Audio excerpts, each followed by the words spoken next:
ಸ್ನೇಹಿತರೆ, ಇವತ್ತು KPSC ಹಗರಣದ ಬಗ್ಗೆ ನಾನು ನಿಮ್ಮ ಜೊತೆ ನನ್ನ ಅಭಿಪ್ರಾಯಗಳನ್ನ ಹಂಚ್ಕೊಳ್ಳೋದಕ್ಕೆ ಬಯಸ್ತೇನೆ.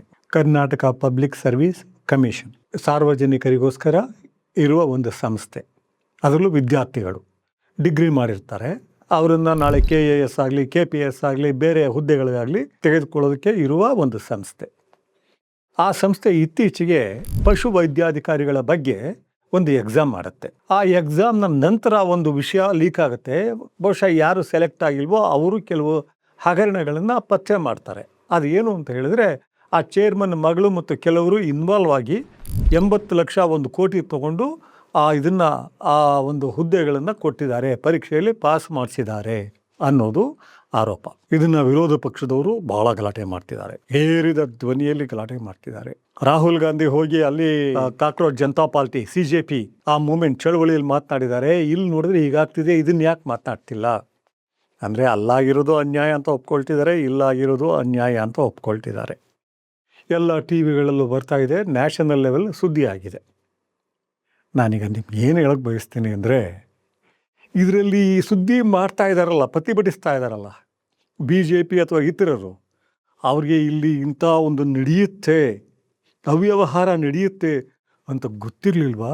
ಮುಗ್ಧರ ಅವರ ಕಾಲದಲ್ಲಿ BJP ಚೀಫ್ ಮಿನಿಸ್ಟರ್ಗಳು BJP ಸರ್ಕಾರ ಇದ್ದ ಕಾಲದಲ್ಲಿ ನಡೆದಿಲ್ವಾ? ಹುದ್ದೆ ಕೊಡುವಾಗ PC ಗಳಿಂದ ಹಿಡಿದು ಅಪ್ ಟು ಅದು ಸಬ್ ಇನ್ಸ್ಪೆಕ್ಟರ್ ಅಥವಾ ರೆವೆನ್ಯೂ ಇನ್ಸ್ಪೆಕ್ಟರ್ ಅಥವಾ ಬೇರೆ ತಹಶೀಲ್ದಾರ್ಗಳು ಎಲ್ಲದರಲ್ಲೂ ಎಲ್ಲ ಕಡೆನೂ ಇದು ಅವ್ಯವಹಾರ ಇದೆ, ಕರಪ್ಷನ್ ಇದೆ, ಭ್ರಷ್ಟತೆ ಇದೆ ಅಂತ ಗೊತ್ತಿಲ್ವಾ ಅವ್ರಿಗೆ? ನಾನು ಒಂದೇ ಒಂದು ಕೇಳ್ತೀನಿ, ಅಲ್ಲಿರೋ ಎಲ್ಲ MLAಗಳು 224 ಜನ MLAಗಳು, ನಿಮ್ಮಲ್ಲಿ ಒಬ್ರಿಗಾದರೂ ಇದ್ರ ಬಗ್ಗೆ ನನಗೆ ಅರಿವಿರಲಿಲ್ಲ ಅಂತ ಎದೆ ಮುಟ್ಕೊಂಡು ಹೇಳ್ತೀರಾ? KPSCಯಲ್ಲಾಗಲಿ ಅಥವಾ ಬೇರೆ ಹುದ್ದೆಗಳಲ್ಲಾಗಲಿ ಲಂಚ ಯಾರೂ ತಗೊಳ್ತಿಲ್ಲ, ಯಾವ ಸರ್ಕಾರಗಳು ಇಲ್ಲ, ಈ ಸರ್ಕಾರ ಅಥವಾ ಸಿದ್ದರಾಮಯ್ಯನವರ ಸರ್ಕಾರ ಮಾಡಿದೆ ಅಂತ ಹೇಳ್ತೀರಾ? ಒಬ್ಬರು ನೀವು ಹೇಳಿದ್ರೆ ನಂಗೆ ಸಂತೋಷ ಆಗುತ್ತೆ. ಜನಕ್ಕೆ ಅದನ್ನು ಪ್ರಚಾರ ಮಾಡಬಹುದು, ಜನಕ್ಕೆ ಹೇಳಬಹುದು ಇವರೆಲ್ಲರ ನಡುವಿನೂ ಒಬ್ಬ ಉತ್ತಮ ವ್ಯಕ್ತಿ ಇದ್ದಾರೆ ಅಂತ. ಇದು ಹೇಗೆ ನಡೆಯುತ್ತೆ?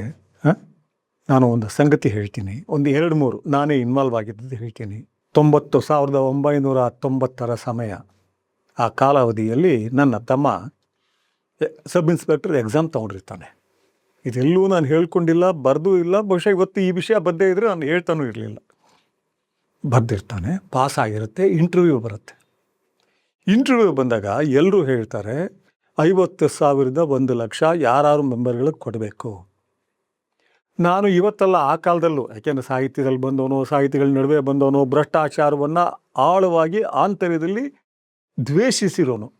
ನಾನು ಕೊಡಲ್ಲ, ದುಡ್ಡು ಕೊಡೋದಿಲ್ಲ, ನಿನಗೆ ಯೋಗ್ಯತೆ ಇದ್ದರೆ ಪಾಸ್ ಆಗಬೇಕು ಅಂತೇನೆ. ನನ್ನ ತಮ್ಮ ಗಲಾಟೆ ಮಾಡಲ್ಲ. ಆದರೆ ಅವನು ಹೇಳ್ತಾನೆ, ಹಣ ಕೊಡದೇ ಯಾವ ಕಾರಣಕ್ಕೂ ಆಗಲ್ಲ, ನೀನು ಏನು ಇನ್ಫ್ಲೂಯೆನ್ಸ್ ಮಾಡಿದ್ರೂ ಆಗಲ್ಲ. ನನ್ನ ತಾಯಿ ನನ್ನವ್ವ ಅಳೋಕೆ ಶುರು ಮಾಡಿಬಿಡ್ತಾರೆ. ಲೋ ಮಗನೇ, ನೀನು ನೋಡಿದ್ರೆ ಬೇರೆ ಹೆಸರು ತೊಗೊಂಬಿಟ್ಟಿದೀಯಾ, ರೌಡಿ ಅನ್ನೋ ಹೆಸರು ತೊಗೊಂಬಿಟ್ಟಿದೀಯಾ, ಸಮಾಜ ಘಾತುಕ ಅಂತ ಕರೀತಾರೆ.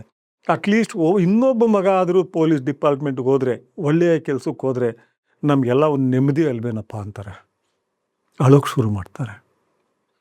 ಆ ಕಾಲದಲ್ಲೇ ನಾನು ತಾಯಿಗೆ ಉತ್ತರ ಕೊಡೋಕ್ಕಾಗಲ್ಲ, ಅವರಿದ್ರಿಗೆ ನೈತಿಕತೆ ಬಗ್ಗೆ ನಮ್ಮ ಭಾಷಣ ಹೊಡೆಯೋಕ್ಕಾಗ್ತಾ ಇರಲಿಲ್ಲ. ಸೊ ನಾನು ಹೇಳ್ತೀನಿ, ಆಯ್ತು ಬಿಡವ, ಕೆಲಸ ತೊಗೊಳ್ತೀನಿ. ನನಗೆ ಗೊತ್ತಿರೋರಿಗೆ ಇನ್ಫ್ಲೂಯೆನ್ಸ್ಗಿಂತಲೂ ಹೆಚ್ಚಿಗೆ 50,000 ಆ ಕಾಲದಲ್ಲಿ ಕೊಡ್ತೀನಿ. ಮತ್ತು 50,000 ಆ ಕಾಲಕ್ಕೆ ದೊಡ್ಡದು. ಇವತ್ತು ಹೆಚ್ಚು ಕಮ್ಮಿ 2 ಕೋಟಿ ಆಗುತ್ತೆ. ನಾನು ಕೊಡ್ತೀನಿ. ಕೊಟ್ಟು ನನ್ನ ತಮ್ಮ ಕೆಲಸಕ್ಕೆ ಬರ್ತಾನೆ. ಆದರೆ ನಂತರ ಎಲ್ಲ ಕಡೆ ಟ್ರಾನ್ಸ್ಫರ್ ಆಗಬೇಕಾದ್ರೆ ಹಣ ಕೊಟ್ಟೇ ಮಾಡಿಸ್ಬೇಕಾಗಿತ್ತು. ಅಷ್ಟೊತ್ತಿಗೆ ನಾನು ಹೆಸರು ಮಾಡಿದ್ದೆ. ಮತ್ತು 98 ಹೊತ್ತಿಗೆ ಅವನು ಇನ್ಸ್ಪೆಕ್ಟ್ರು ಈ ಲೆವೆಲ್ಗೆ ಬರೋ ಹೊತ್ತಿಗೆ ನನಗೆ ಅಗ್ನಿ ಬಂದುಬಿಡ್ತು.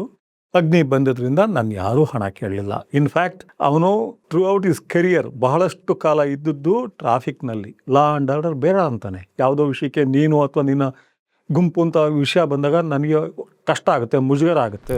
ಖರ್ಗೆ ಅವ್ರು ಹೇಳಿ ಕಳಿಸ್ತಾರೆ ಅವರನ್ನು ಒಂದು ಟ್ರಾಫಿಕ್ ಟ್ರಾನ್ಸ್ಫರ್ ಕೇಳಿದಾಗ, ಅಗ್ನಿ ಶ್ರೀಧರ್ ತಮ್ಮ ಟ್ರಾಫಿಕ್ಗೆ ಬರಬೇಕಾ, ಉಪ್ಪಾರಪೇಟೆಗೆ ಬರಲಿ, ಅಲ್ಲಿ ಹಣ ಕೇಳಲ್ಲ, ಏನೂ ಕೇಳಲ್ಲ. ನನ್ನ ಬಗ್ಗೆ ಅವ್ರಿಗೆ ಬಹಳ ಪ್ರೀತಿ ಇರುತ್ತೆ. ಎಲ್ಲೋ ದಾರಿ ತಪ್ಪು ಬಂದಿದ್ದಾನೆ, ಚೆನ್ನಾಗಿ ಆಗ್ತಾ ಇದ್ದಾನೆ, ಅಗ್ನಿ ಮಾಡಿದ್ದಾನೆ ಅಂತ. ಇಲ್ಲ ಸರ್, ನನ್ನ ತಮ್ಮ ಒಪ್ಪಲ್ಲ ಅಂತ ನಾನು ಹೇಳಿ ಕಳಿಸ್ತೀನಿ. ಮತ್ತವನು ಟ್ರಾಫಿಕ್ನಲ್ಲೇ ಇರ್ತಾನೆ. ಇವತ್ತು ಅನೇಕ ಜನ ಆಫೀಸರ್ಗಳು ಅನೇಕ ಜನ ಆಫೀಸರ್ಗಳು, ಹುಲಿಗಳು, ಸಿಂಹಗಳು, ಚಿರತೆಗಳು, ಓಹೋ ಎಷ್ಟು ಮಾತಾಡ್ತಾರೆ, ಹೇಗೆ ಸಮಾಜ ಸರಿ ಮಾಡ್ದು ಅಂತ. ಒಬ್ಬನಾದರೂ ಮಾತಾಡ್ತಿದ್ದಾನ? ಒಬ್ಬನೇ ಒಬ್ಬ. ನಮ್ಮ ಇಲಾಖೆಯಲ್ಲಿ ಇಷ್ಟಿಷ್ಟು ಲಂಚ ಇತ್ತು, ನಾವು ಟ್ರಾನ್ಸ್ಫರ್ಗೆ ಇಷ್ಟು ಕೊಡ್ತಿದ್ವಿ, ಅಷ್ಟು ಕೊಟ್ಟ ಮೇಲೆ ಅದು ತಗೊಳ್ಳೋದಕ್ಕೆ ನಾವು ಏನೇನು ಮಾಡ್ತಿದ್ವಿ, ಯಾವ್ಯಾವ MLAಗಳ ಕಾಲಿಡ್ತಿದ್ವಿ ನಾವು, ಮಿನಿಸ್ಟರ್ ಬಿಡಿ MLAಗಳು ಅವ್ರ ಹತ್ರ ಹೋಗಿ ದೈನೇಸಿ ಅಂತ ನಿಂತ್ಕೊಳ್ತಿದ್ವಿ ಅಂತ ಒಬ್ಬನಾದರೂ ಹೇಳಿದಾನ? ನನ್ನ ತಮ್ಮನಿಗೆ ಪ್ರಿಪೇರ್ ಮಾಡಿದೆ, 3 ತಿಂಗಳ ಕಾಲ ಪ್ರಿಪೇರ್ ಮಾಡಿದೆ, ನೀನು ಕಂಟಿನ್ಯೂ ಆಗಿ ಮಾಡು ಅಂತ ಒಪ್ಕೊಂಡ, ರೆಡಿ ಆದ, ಎಲ್ಲ ಹೇಗೆ ನಡೆಯುತ್ತೆ ಅಂತ ಹೇಳ್ತೀನಿ ಅಂತ. ದೆನ್ ಹಿ ರೆಫ್ಯೂಸ್ಡ್, ಬೇಡ ಅಂದ್ಬಿಟ್ಟ.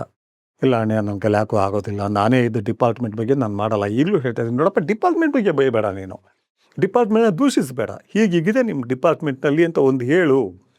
ಇವತ್ತು ನಾನು ಇನ್ವಾಲ್ವ್ ಆಗಿದ್ದು ಇನ್ನೂ ಸಂಗತಿ ಹೇಳ್ತೀನಿ. ಭಾಸ್ಕರ್ ರಾವ್ BJPಲಿದ್ದಾರೆ, ಹೆಸರು ಮಾಡಿದ್ದಾರೆ, ಕಮಿಷನರ್ ಆಗಿದ್ದರು. ಇದು ಹಿಂದೆ ಒಂದ್ಸರಿ ಹೇಳಿದ್ದೀನಿ, ವಿವರ ಹೇಳಿರಲಿಲ್ಲ. ನಾನು ಅವ್ರ ಕಮಿಷನರ್ ಆಗಲೇಬೇಕು ಅಂತ ಹಠ ಕಟ್ಟಿ ಮಾಡಿದ ಏಕಾಂಗಿ ಧ್ವನಿ ನನ್ನದು. ಕಾರಣ ಅಂದರೆ ಅದಕ್ಕೆ ಮುಂಚೆ ಈ ಕೆಂಪಯ್ಯ ಆಮೇಲೆ ನಿಂಬಾಳ್ಕರ್ ಅನ್ನೋ ವ್ಯಕ್ತಿಗಳು, ಕೆಂಪಯ್ಯ ನನಗೆ ಗೊತ್ತಾಗಿದ್ದು ನಂತರ. ನನಗೆ ಕೇವಲ ನಾನು ಒಕ್ಕಲಿಗ ಅನ್ನೋ ಕಾರಣಕ್ಕೆ ನನ್ನನ್ನು ಗೋಳಿಕೊಳ್ಳೋದಕ್ಕೆ ಇವ್ನು ನಿಂಬಾಳ್ಕರ್ಗೆ ಹೇಳ್ತಾನೆ, ಆ ಅವಿವೇಕಿ ಇವನು ಸೆಕ್ಯುಲರ್ ಅಂತ ಗೊತ್ತಿರುತ್ತೆ, ಜನ ಹೇಳಿದ್ರು ಒಪ್ಪಲ್ಲ. ಅವನು ತೀರ್ಮಾನ ಮಾಡಿಬಿಟ್ಟಿದ್ದಾನೆ, ನಾನು ಕುರುಬ, ಇವನು ಒಕ್ಕಲಿಗ, ಏನೇ ಮಾತಾಡಿದ್ರು ಅಂತ. ಆತ ಮಾಡಿಸೋದು.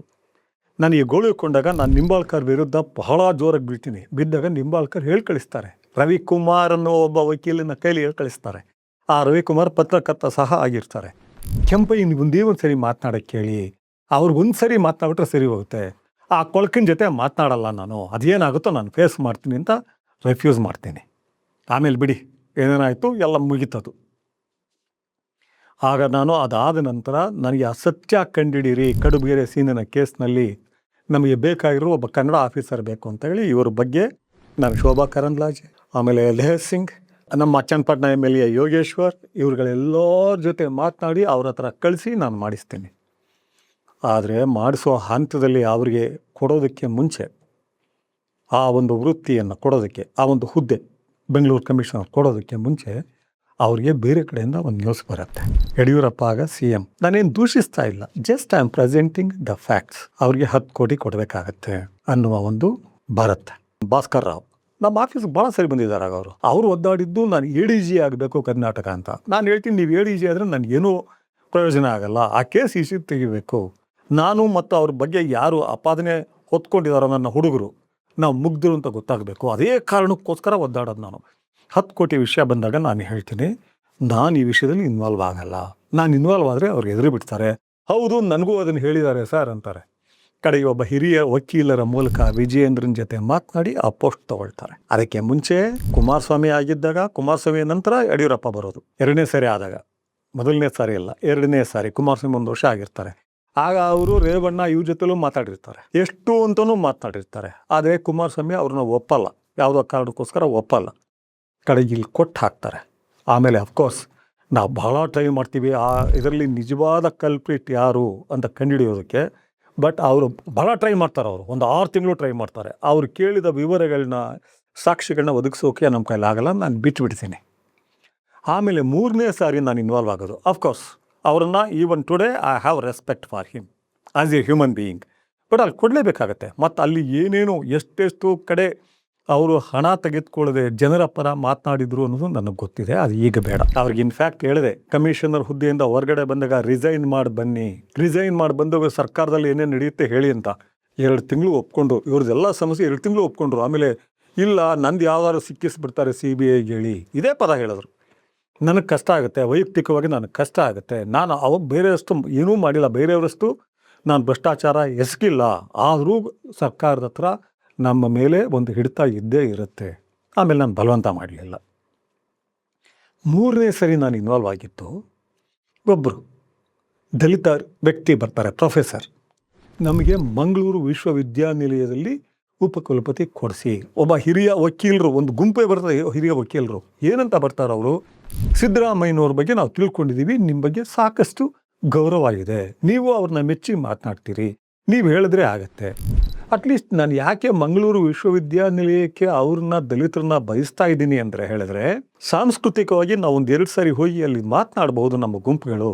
ಅಲ್ಲಿ ಇದು ಬಹಳ ಜೋರಾಗಿದೆ ಸಂಘ ಪರಿವಾರ ಅಂತ ಹೇಳ್ತೀನಿ. ನಂತರ ನಾನು ಎನ್ಕ್ವೈರಿ ಮಾಡ್ತೀನಿ ನಮ್ಮವ್ರ ಜೊತೆ, ಒಂದು ವೈಸ್ ಚಾನ್ಸಲರ್ ಕೊಡಬೇಕು ಅಂತ ಹೇಳಿದ್ರೆ ಸಿದ್ದರಾಮಯ್ಯನವ್ರಿಗೆ 1 ಕೋಟಿ ಕೊಡಬೇಕು, ಯತೀಂದ್ರನ್ಗೆ ಪಾರ್ಟಿ ಮೇಂಟೈನ್ ಮಾಡೋದಕ್ಕೆ 1 ಕೋಟಿ ಕೊಡಬೇಕು, ಮತ್ತು ದಲಿತ ಆದರೆ ಆ ದಲಿತರಲ್ಲಿ ಯಾವ ಬಣಕ್ಕೆ ಅವ್ರು ಸೇರಿದ್ದಾರೆ ಅನ್ನೋದ್ರ ಮೇಲೆ ಇಲ್ಲ ಖರ್ಗೆ ಅವರಿಗೆ ಅಥವಾ ಮುನಿಯಪ್ಪ ಅವ್ರಿಗೆ 1 ಕೋಟಿ ಕೊಡಬೇಕು, ರಾಜ್ಯಪಾಲರಿಗೆ 1 ಕೋಟಿ ಕೊಡಲೇಬೇಕು, ಎಕ್ಸ್ಟ್ರಾ ಖರ್ಚುಗಳು 1 ಕೋಟಿ, 5 ಕೋಟಿ ಆಗುತ್ತೆ ದಕ್ಕನತ್ತೆ ನಮಗೆ. ಒಕ್ಕಲಿಗಾದರೆ ಶಿವಕುಮಾರ್ಗೆ 1 ಕೋಟಿ ಕೊಡಬೇಕು, ಲಿಂಗಾಯತ ಆದರೆ MB ಪಾಟೀಲ್ ಅವ್ರಿಗೆ ಕೊಡಬೇಕಾಗತ್ತೆ, ST ಆದರೆ ಸತೀಶ್ ಜಾರಕಿಹೊಳಿಗೆ ಕೊಡಬೇಕಾಗತ್ತೆ.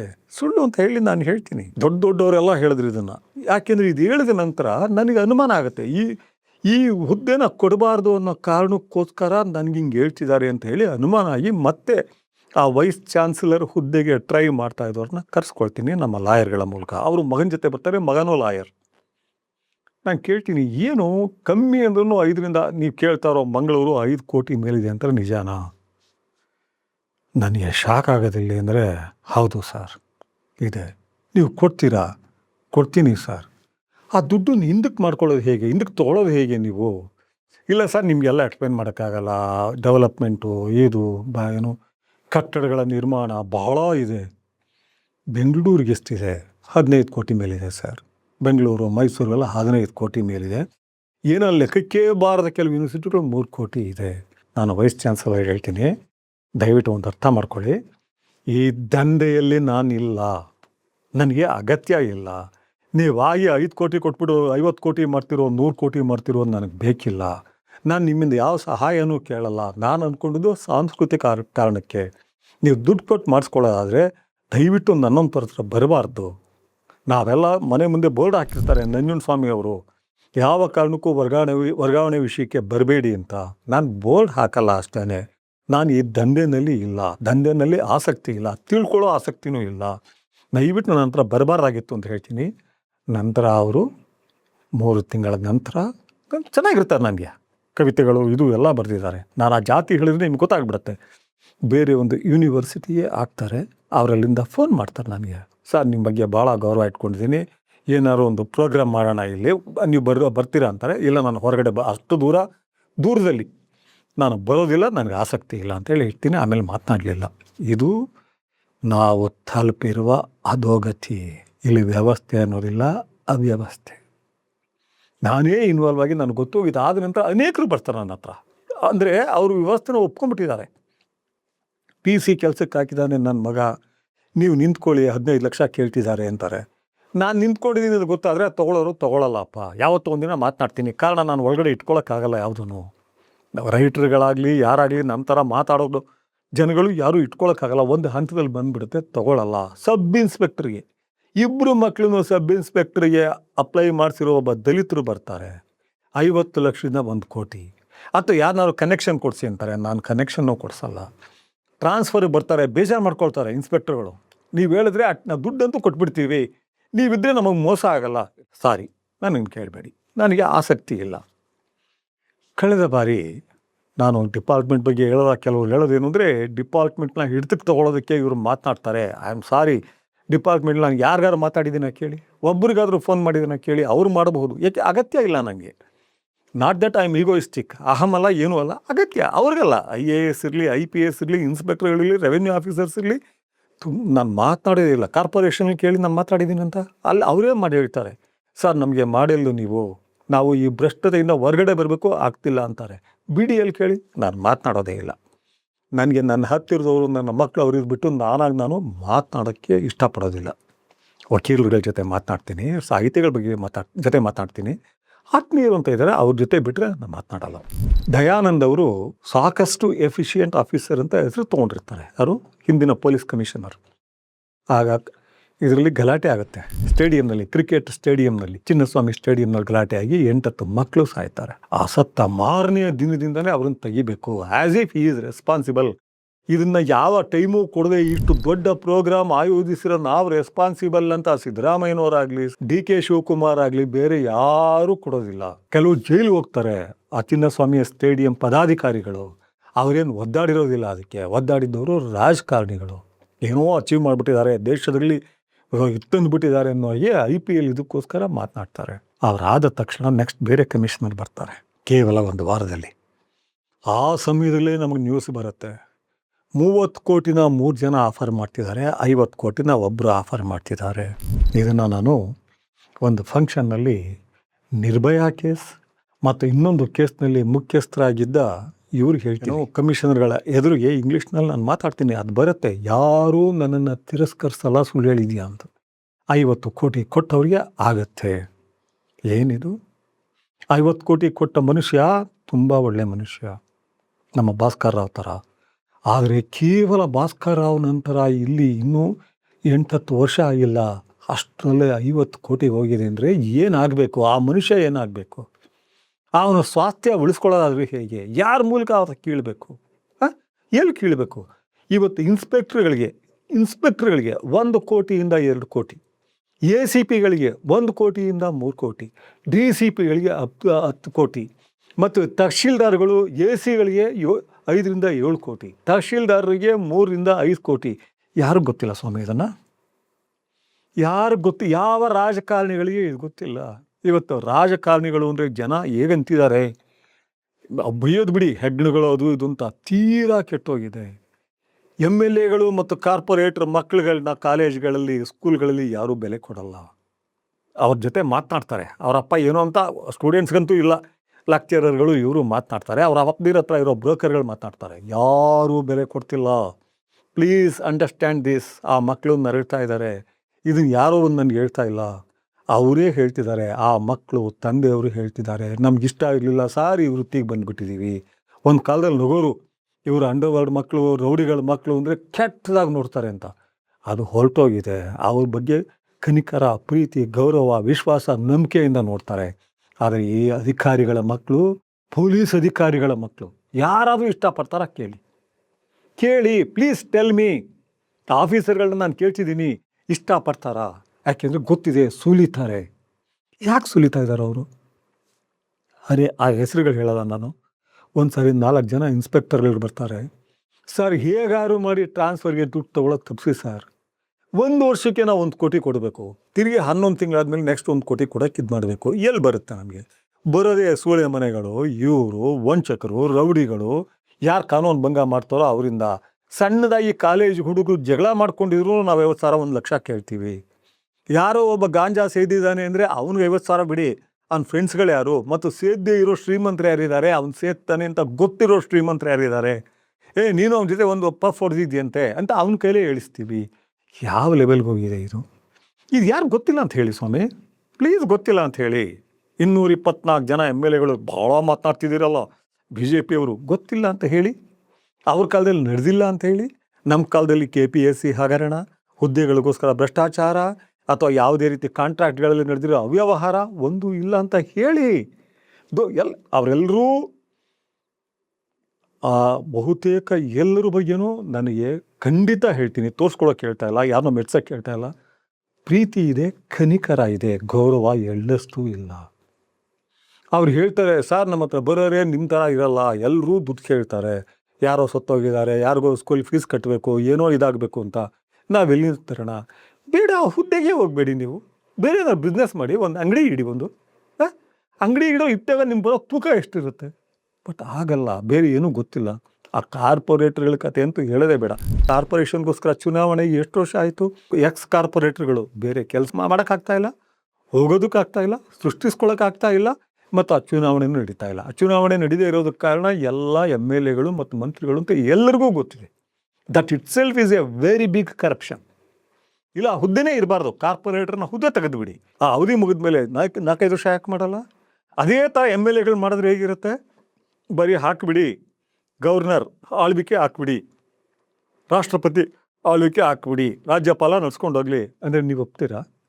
ಯಾಕೆ ಅವ್ರಿಗೆ ಮಾಡ್ತಾ ಇಲ್ಲ? ಯಾಕೆ? ಶೇರ್ ಕೊಡಬೇಕಾಗತ್ತೆ ಅವರಿಗೆ. ಭ್ರಷ್ಟಾಚಾರದಲ್ಲಿ ಶೇರ್ ಹೋಗುತ್ತೆ ಅನ್ನೋ ಒಂದೇ ಒಂದು ಕಾರಣ, ಬೇರೆ ಏನೂ ಇಲ್ಲ.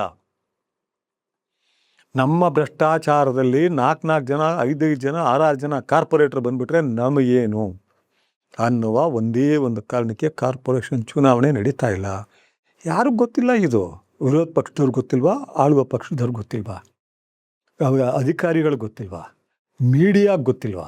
ಮೀಡಿಯಾ ಬಿಡಿ, ಮೀಡಿಯಾ ಕರಪ್ಷನ್ ಬಗ್ಗೆ ಮಾತನಾಡೋಕೆ ಹೋದರೆ ಅದು ಹೇಳೋಕ್ಕೆ ಆಗಲ್ಲ. ಅಟ್ಲೀಸ್ಟ್ ಇವರು ಉಗ್ಗಿಸ್ಕೊಳ್ತಾರೆ ಜನದ ಕೈಲಿ, ಯಾರು ರಾಜಕಾರಣಿಗಳು. ಇವ್ರಿಗೂ ಉಗಿತಿದ್ದಾರೆ ಜನ ಇವತ್ತು.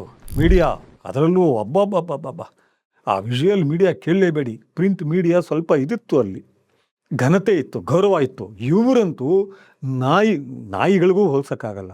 ಅಟ್ಲೀಸ್ಟ್ ನಾಯಿಗಳ ಬಗ್ಗೆ ನಮಗೆ ಆಸಕ್ತಿ ಇದೆ, ಎಲ್ಲೋ ಒಂದು ಕಡೆ ಇಷ್ಟ ಇದೆ. ಅದು ಯಾರು ಹೋಲಿಸ್ಬೇಕು ಅಂತಲೇ ಗೊತ್ತಾಗಲ್ಲ. ಬಚ್ಚಲಲ್ಲಿರೋ ಕ್ರಿಮಿಗಳು ಅಂದರೆ ಅವು ಜೀವಗಳೇ. ಕೂಲಿಗೆ ಎಷ್ಟು ಹೋಗಿದ್ದಾರೆ. ಅಟ್ಲೀಸ್ಟ್ ಇವತ್ತು ಡಿಜಿಟಲ್ ಮೀಡಿಯಾ ಬಂದು ಅವ್ರವ್ರು ಮಾಡೋಕ್ಕೆ ಶುರು ಮಾಡಿದಾರಲ್ಲ, ಯೂಟ್ಯೂಬ್ಗಳು, ಇದು ಅಲ್ಲಿ ಈ ರೀತಿ ಕಾಣಿಸ್ತಿಲ್ಲ. ಅವರು ಯಾವುದಾದ್ರು ಫಿಲಮ್ ಪ್ರಮೋಷನ್ನು ಅದು ಸ್ವಲ್ಪ ದುಡ್ಡು ತೊಗೊಳ್ತಾರೆ, ಆದರೆ ಹೆದರಿಸಿ ತೊಗೊಳ್ತಾ ಇರೋದು ಕಾಣಿಸ್ತಿಲ್ಲ ಈ ಕ್ಷಣದಲ್ಲಿ. ಮುಂದೆ ನನಗೆ ಗೊತ್ತಿಲ್ಲ. ನಾವು ನಿಂತಿರೋದೇ ಭ್ರಷ್ಟಾಚಾರದ ಮೇಲೆ, ಮತ್ತು ಭ್ರಷ್ಟಾಚಾರದ ಮೇಲೆ ನಿಂತ್ಕೊಂಡು ಹೊರಗಡೆ ಪೋಸ್ ಕೊಡೋದಿದೆಯಲ್ಲ, ಇವನು ಅನ್ಯಾಯ ಮಾಡಿದ್ದಾನೆ, ಈ ಭ್ರಷ್ಟತೆ ನಾವು ಸಹಿಸ್ಕೊಳಕ್ಕಾಗಲ್ಲ, ಈ ಇದನ್ನ ನಾವು ತೆಗಿತೀವಿ, ಯಾಕೆ ರಾಹುಲ್ ಗಾಂಧಿ ಬರಲಿಲ್ಲ. ಅಟ್ಲೀಸ್ಟ್ ಸೆಂಟ್ರಲ್ ಎಕ್ಸಾಮ್ಗಳು IAS ಇರ್ಬೋದು ಅಥವಾ ಕೇಂದ್ರೀಯ ಪರೀಕ್ಷೆಗಳಿರ್ಬೋದು ಲೀಕ್ ಆಗಿದೆ, ಮತ್ತು ಹುಡುಗರು ಸೂಸೈಡ್ ಮಾಡ್ಕೊಂಡಿದ್ದಾರೆ, ಅಲ್ಲಿ ಹೋಗಿದ್ದಾರೆ. ಆದರೆ ಅದೇ ರಾಹುಲ್ ಗಾಂಧಿ ಇಲ್ಲೂ ಮಾತನಾಡಬೇಕು. ನೀನು ನಿನ್ನ ಬೆನ್ನು ನೋಡ್ಕೊಳ್ಳೋದಿಲ್ಲ, ಕಾಣಿಸೋದಿಲ್ಲ ಅಂತ ಅನ್ನಬಾರ್ದು. ನಿನ್ನ ಬೆನ್ನು ಬೇರೆಯವ್ರಿಗೆ ಕಾಣಿಸ್ತಾ ಇದೆ, ನಿನಗೆ ಕಾಣಿಸ್ತಾ ಇಲ್ಲ ಅಷ್ಟೇ ಅಪ್ಪ. Rahul Gandhi, you are not seeing your back, but everybody else is seeing your back, and they know you are totally involved, you are aware of it. ಇಲ್ಲಿ ಒಂದು ಹುದ್ದೆಗಳಲ್ಲಿ ಬರೋ ದುಡ್ಡು ಅದು ಇದು ತೊಗೋತೀರಿ ಅಂತ ಹೇಳಲ್ಲ. ನಾನು ಹೇಳಿದ್ನಲ್ಲ, ಹೇಳಿ ಯಾರಾದರೂ ಸುಳ್ಳು ಅಂತ ನಾನು ಹೇಳ್ತೀನಿ. ನನಗೆ ಕಮಿಷನರ್ ಪೋಸ್ಟ್ಗೆ ಇಷ್ಟ ಆಯಿತು ಅಂತ ಹೇಳೋರು ಒಬ್ಬರು ಕಾಂಗ್ರೆಸ್ನಲ್ಲಿ ಅತಿ ನಿಕಟ ಸಂಪರ್ಕ from here to Rahul Gandhi. ಬರೀ ರಾಹುಲ್ ಗಾಂಧಿ ಅಲ್ಲ, ಇವನ್ ಪ್ರಿಯಾಂಕಾ ಗಾಂಧಿ, ಇವ್ರ ಜೊತೆ ಇಲ್ಲ ಕನೆಕ್ಷನ್ ಇರೋ ಒಬ್ಬ ವ್ಯಕ್ತಿ ಹೇಳೋದು. ಇದು 50 ಕೋಟಿ ವಿಷಯ ವೇಣುಗೋಪಾಲ್ ಕೊಟ್ಟು ಅವರು ರೇಗ್ತಾರೆ. ಎಲ್ಲ ಕಡೆ ಪ್ರಚಾರ ಆಗಿದೆ, ಏನು ಇಷ್ಟು ತೊಗೊಂಡಿದ್ದೀರಿ ಅಂತ ಕೇಳ್ತಾರೆ ಸಿದ್ದರಾಮಯ್ಯನವ್ರಿಗೆ. ಇದನ್ನು ಹೇಳಿದಾಗ ನಾನೊಬ್ಬ ಇರಲಿಲ್ಲ, ಹೇಳಿದ್ನಲ್ಲ, ಯಾರು ಇಲ್ಲ ಅಂತ ಹೇಳಿ ನಾನು ಹೇಳ್ತೀನಿ ಯಾರ್ಯಾರಿದ್ದರು. ಏನಾಗುತ್ತೆ ಇದು? ನಾನು ಹೇಳಿದ್ಮೇಲೆ ಆ ವ್ಯಕ್ತಿ ಬಗ್ಗೆ ನಮಗೆ ಇದಾಗೋದಿಲ್ಲ. System, it is a system collapse. collapse of the system by systematic collapse of the system.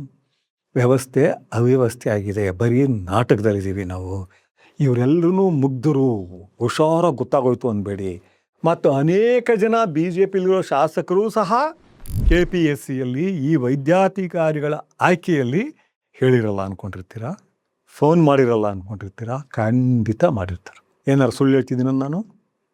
ಏನಾದರೂ ಉತ್ಪ್ರೇಕ್ಷೆ ಮಾಡಿ ಹೇಳ್ತಿದ್ದೀನ? ಪ್ಲೀಸ್ ಟೆಲ್ ಮೀ, ಯಾರ್ಯಾರು ಮಾಡಿದ್ರಿ ಅಂತ ಹೇಳ್ತೀನಿ, ಹೇಳಿಸ್ತೀನಿ, ನಾನು ತಿಳ್ಕೊಳ್ತೀನಿ. ತಿಳ್ಕೊಳ್ಳೋದೇನು ತುಂಬ ಕಷ್ಟ ಅಲ್ಲ, 24 ಗಂಟೆ ಒಳಗೆ ತಿಳ್ಕೊಳ್ತೀನಿ. ಯಾರು ಹೇಳಿಲ್ಲ ಅಂದ್ಕೊಂಡಿದ್ದೀರಾ?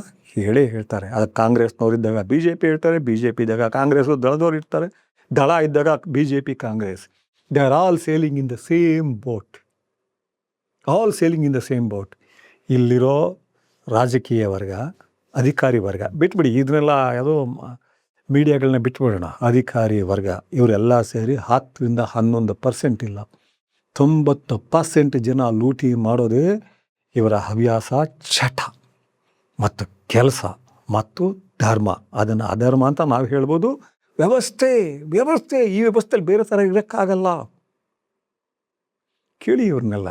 ಸೊ ಇದನ್ನೆಲ್ಲ ಮಾಡ್ತಾ ಇದ್ದಾರಲ್ಲ, ಆದರೆ ಇದಕ್ಕೆ ಪರಿಹಾರ ಇದೆಯಾ? ಖಂಡಿತ ಇಲ್ಲ. ಹೊಸ ನೀರು ಬರಬೇಕು. ನನ್ನ ಅನೇಕ ಜನ ಕೇಳ್ತಾರೆ, ಯಂಗ್ಸ್ಟರ್ಸ್ ಬನ್ನಿ 40 ವರ್ಷದ ಮೇಲೆ ಬೇಡಿ ಅಂತ ಯಾಕಂತೀರಿ ಅಂತ. ಯಾಕೆಂದ್ರೆ 40 ವರ್ಷದಲ್ಲಿ ಮೊಸಳೆಗಳಾಗ್ಬಿಟ್ಟಿರ್ತಾರೆ ಅವರು. 40 ವರ್ಷ ಆದೂ ಬೇರೆ ಏನೂ ಕೆಲಸ ಮಾಡಬಾರ್ದು ಅಂತ ಹೇಳಲ್ಲ. 40 ವರ್ಷ ಆದ ನಂತರ ರಾಜಕೀಯಕ್ಕೆ ಬರಬೇಡಿ ಅಂತ ಹೇಳ್ತಿರೋದು ನಾವು.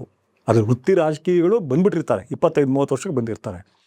ಬೇರೆ ಕೆಲಸಗಳು, ವೈದ್ಯರಿದ್ದಾರೆ, ಬರಹಗಾರರಿದ್ದಾರೆ, ಮೀಡಿಯಾದಲ್ಲಿದ್ದಾರೆ, ಬಿಸ್ನೆಸ್ ಮನ್ಗಳಿದ್ದಾರೆ, ಸಾಮಾನ್ಯ ಜನಗಳಿದ್ದಾರೆ, ಡ್ರೈವರ್ಗಳಿದ್ದಾರೆ, PC ತುಂಬ ಜನ ಇದ್ದಾರೆ, ಪೌರ ಕಾರ್ಮಿಕರಿದ್ದಾರೆ.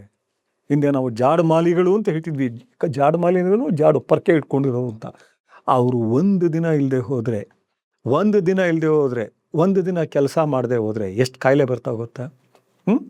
ಒಂದು ವಾರ ಇಲ್ಲದೆ ಬಿಡಿ, ಮುಗಿದೋಯ್ತು. ಕಾಲ್ರಾಯಿಂದ ಹಿಡಿದು ಬಹುಶಃ ಪ್ಲೇಗ್ ಬಂದುಬಿಡುತ್ತೆ. ಅದೇ ರೀತಿ PCಗಳು, ಯಾವ ಮಳೆ ಇರಲಿ ಗಾಳಿ ಇರಲಿ, ಇದರಲ್ಲೂ ಟ್ರಾಫಿಕ್ PCಗಳು, ಮೈ ಗಾಡ್, ನಿಂತ್ಕೊಂಡು ಅವ್ರು ಏನಾದ್ರು ಕೆಲಸ ಮಾಡದೆ ಹೋದರೆ, ಇಷ್ಟೆಲ್ಲ ಲೈಟಿಂಗ್ ಸಿಸ್ಟಮು ಎಲ್ಲ ಇದ್ದರೂ ಕೂಡ ಅವರು ಕೆಲಸದಲ್ಲಿ ಇಲ್ಲ ಅಂತ ಹೇಳಿದ್ರೆ, ಒಂದು ದಿನ ಇಲ್ಲ ಅಂತ ಹೇಳಿದ್ರೆ, ಆ ಟ್ರಾಫಿಕ್ ಜಾಮ್ನ ಸರಿ ಮಾಡೋದಕ್ಕೆ 1 ವಾರ ಆಗುತ್ತೆ. ಆ ರೀತಿ ನಡ್ಕೊಂಡು ಹೋಗ್ತಾ ಇದೆ. ಜನಗಳಿದ್ದಾರೆ. ಬಟ್ ಈ ಜನಗಳ ಇದನ್ನು ಭ್ರಷ್ಟಾಚಾರ ಹೋದರೆ ಸಂಪೂರ್ಣ ಹೋಗಲಿ ಅಂತ ಬಯಸೋವಷ್ಟು ನಾನು ರೊಮ್ಯಾಂಟಿಕ್ ಅಲ್ಲ. ಏನೋ ವೈಭವದ ಇದನ್ನು ನಾನು ಇಟ್ಕೊಂಡಿಲ್ಲ. ಆದರೆ ಅಟ್ಲೀಸ್ಟ್ ಕಡಿಮೆ ಮಾಡಿದ್ರೆ, ಜನಗಳ ಅವ್ರ ಮನೆಯಿಂದ ದುಡ್ಡು ಕಿತ್ಕೊಳ್ಳದೆ ಹೋದರೆ, ಈ ಬಿ ಡಿ ಎ ಆಗಲಿ, ಕಾರ್ಪೊರೇಷನ್ ಆಗಲಿ, ರೆವೆನ್ಯೂ ಇದಾಗಲಿ ಅಥವಾ ಸ್ಟೇಷನ್ಗಳಾಗಲಿ ಕಿತ್ಕೊಳ್ಳದೆ ಹೋದರೆ ಎಷ್ಟು ನೆಮ್ಮದಿ ಬರುತ್ತೆ. ಹಾಂ, ನೀವು ಮಾತನಾಡ್ತಾ ಇದ್ದೀರಲ್ಲ, ಸುಳ್ಳು ಅಂತ ಗೊತ್ತಿದ್ದು ಮಾತನಾಡ್ತಿದ್ದೀರಲ್ಲ, ನಿಮ್ಮ ಬಗ್ಗೆ ಹೆಂಗೆ ಗೌರವ ಇಟ್ಕೊಳ್ಳೋಣ? ಈಗ ಪ್ರತಿಯೊಬ್ಬರು ಸುಳ್ಳು ಹೇಳ್ತಿದ್ದೀರಿ. ಈ ಭ್ರಷ್ಟಾಚಾರದ ಬಗ್ಗೆ ಮಾತನಾಡ್ತಿರೋ ಎಲ್ಲರೂ ಸುಳ್ಳು ಹೇಳ್ತಿದ್ದಾರೆ. ಒಬ್ಬನಾದರೂ ಸತ್ಯ ಹೇಳ್ತಿಲ್ಲ. ನಾನು ಹೇಳಿದ್ನಲ್ಲ, ಅಧಿಕಾರಿಗಳು ಹೇಳಬೇಕು, ಅವರು ಈ ರೀತಿ ಇದೆ ಭ್ರಷ್ಟಾಚಾರ, ಹಿಂಗೆ ನಾವು ಫೇಸ್ ಮಾಡಿದ್ದೀವಿ. ಫೇಸ್ ಮಾಡಿದಾಗ ಕೆಲವು ರೌಡಿಗಳಿಂದ, ಭೂಗತ ಜಗತ್ತಿನವರಿಂದ ನಾವು ಕೆಲವು ಸ್ಟೇಷನ್ಗೆ ಬಂದಿದ್ದೀವಿ, MLAಗಳು ಹೇಳ್ಸಿದ್ದೀವಿ. ಭಾಳಷ್ಟು ಜನ ಇನ್ವಾಲ್ವ್ ಆಗ್ತಾರೆ. ನಾನು ಮಾತ್ರನೇ ಇನ್ವಾಲ್ವ್ ಆಗಿಲ್ಲ, ಎಕ್ಸೆಪ್ಟ್ ಭಾಸ್ಕರ್ ರಾವ್. ಯಾಕೆಂದರೆ ನಾನು ಏನೋ ಅವ್ರನ್ನ ಬಯಸ್ತೀನಿ ಅಂತ ಅನ್ಕೋಬಾರ್ದು ಅನ್ನೋ ಕಾರಣಕ್ಕೆ ಈ ಕ್ಷಣದವರೆಗೂ ಇನ್ವಾಲ್ವ್ ಆಗಿಲ್ಲ. ಆಗಿಲ್ವ ನೀವೇ? ಆಗಿಲ್ಲ. ಹಾಂ, ರೌಡಿಗಳ ಕೈಲಿ ಹೇಳಿಸಿ ಪೋಸ್ಟ್ ತೊಗೊಂಡಿರೋ ಇನ್ಸ್ಪೆಕ್ಟರ್ಗಳಿಲ್ವ? ಎಷ್ಟು ಜನ ಇದ್ದಾರೆ? ಬೇರೆ ದೊಡ್ಡ ದೊಡ್ಡ ಹುದ್ದೆಗಳಿಗೆ ಹೋಗಿರೋರು ಇದ್ದಾರೆ. ಬೇರೆ ಇದರಲ್ಲಿ ಕೇಳಲೇಬೇಡಿ. MLA ಮನೆಗೆ ಕರ್ಕೊಂಡೋಗಿ ಹೇಳ್ತಾರೆ ಅವರು. ಯಾಕೆ ಈ ರೀತಿ ಇಟ್ಟಿದ್ದೀರಿ? ಅಟ್ಲೀಸ್ಟ್ ನೀವು ಹೇಳ್ಬಿಟ್ಟು ಈಗ ಆಗಬಾರ್ದಾಗಿತ್ತು ಅಂತ ಅಷ್ಟೇಳಿ ವೀರಾವೇಶದಿಂದ ರಾಜಕಾರಣಿಗಳು ಮಾತನಾಡಬಾರ್ದು. ಆ CJP ಮಾತನಾಡಲಿ, ನನಗೆ ಖುಷಿ ಆಗುತ್ತೆ. ಈ ಕ್ಷಣಕ್ಕೆ ಜರುಗಿರೋ ಒಂದು ಕ್ರಾಂತಿಕಾರಿ ಘಟನೆ ಅದು, ಮೊನ್ನೆ CJP ಅವರು ಮಾಡಿದ ಆ ಚಳುವಳಿ. ಆದರೆ ನೀವು ಆ ಧ್ವನಿಲಿ ಮಾತನಾಡಿದಾಗ ನಿಮಗೇ ಗೊತ್ತು ಸುಳ್ಳು ಅಂತ. ಅದು ಫೇಕ್ ಧ್ವನಿ ಅಂತ ನೋಡೋರ್ಗೂ ಗೊತ್ತು, ಪೇಪರ್ನವ್ರಿಗೂ ಗೊತ್ತು, ನಿಮ್ಮ ಮನೆಯವ್ರಿಗೂ ಗೊತ್ತು, ಮನಸ್ಸಿಗೂ ಗೊತ್ತು. ಯಾಕಷ್ಟು ಫೇಕ್ ಆಗಿದ್ದೀರಿ? ಒಬ್ಬರಾದರೂ ಒಂದು ಉತ್ತಮವಾಗಿ ಮಾತನಾಡೋದಕ್ಕೆ ಆಗ್ತಾ ಇಲ್ವಾ? ತಾಜಾಗಿ ಮಾತನಾಡೋಕ್ಕೆ ಆಗ್ತಾ ಇಲ್ವಾ? ಹಾಂ, ಇದು ನಾನು ಹೇಳ್ತಿರೋದು ಸಿಟ್ಟಿನಿಂದ ಅಲ್ಲ, ಸಂಕಟ ಮತ್ತು ಬೇಸರದಿಂದ. ಮತ್ತು ಜನ ಎಚ್ಚೆತ್ಕೋಬೇಕು. ಒಂದು ಹೊಸ ಅಲೆ, ಬಿರುಸಾದ ಅಲೆ, ಸುನಾಮಿ ಅಲೆ ಹೇಳಬೇಕು. ಆಗ ಮಾತ್ರ ಒಂದು ಅವಧಿಗಾದ್ರೂ ಒಂದು ಪ್ರಾಮಾಣಿಕವಾದ ಒಂದು ಸರ್ಕಾರ ಬರೋದಕ್ಕೆ ಸಾಧ್ಯ. ಶಾಶ್ವತವಾಗಿ ಬರುತ್ತೆ, ಶಾಶ್ವತ ಯೋಚನೆ ಮಾಡೋದು ಬೇಡ. ನಾವು ಒಂದು ಘಟ್ಟದಲ್ಲಿ ಬರಲಿ, ಆಮೇಲೆ ಮತ್ತೆ ಏನಾಗುತ್ತೋ ಆಗಲೂ ರೆಸಿಸ್ಟೆನ್ಸ್ ಬಂದೇ ಬರುತ್ತೆ, ಪ್ರತಿರೋಧ. ಅದು ಚಾಲನೆಯಲ್ಲಿ ಇರಲೇಬೇಕದು. ಒಂದು ಕಡೆ ಭ್ರಷ್ಟತೆ, ಇನ್ನೊಂದು ಕಡೆ ಪ್ರಾಮಾಣಿಕತೆ. ಆ ರೆಸಿಸ್ಟೆನ್ಸ್, ಆ ಪ್ರತಿರೋಧ ಸದಾ ಚಲಿಸ್ತಾ ಇರಬೇಕು, ಚಾಲನೆಯಲ್ಲಿ ಇರಬೇಕು. ನಮಸ್ಕಾರ.